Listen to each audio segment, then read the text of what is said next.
M-S Lyon, Saint-Étienne.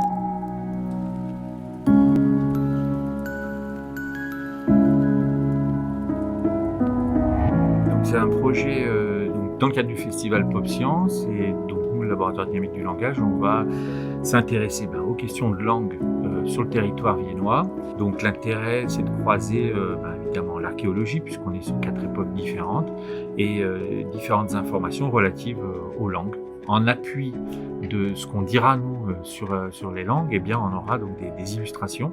Et l'idée, c'est d'être au plus près de ce qu'était le bâti. Dans le cadre de cette expo, la Pop Science, on disait de représenter la ville de Vienne à 4 époques différentes. Donc la cathédrale de Vienne est quand même incontournable de l'histoire de Vienne, par rapport à l'époque médiévale. Je travaille pour les monuments historiques de la ville, puisqu'à chaque restauration, comme celle de la cathédrale, il y a des études archéologiques des élévations.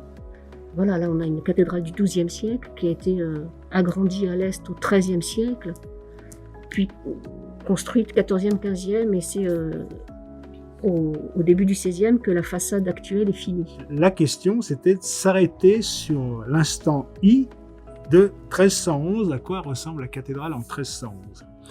Et c'est un défi intéressant parce que personne ne le sait, quoi. Et donc, si on arrive, on sera les premiers au monde à avoir reconstitué la cathédrale en 1311. Ça, c'est l'escalier, et donc elle est devant le contrefort qui est en arrière de l'escalier. Elle est plutôt là. Pour vous, c'est quoi l'intérêt de travailler ensemble ?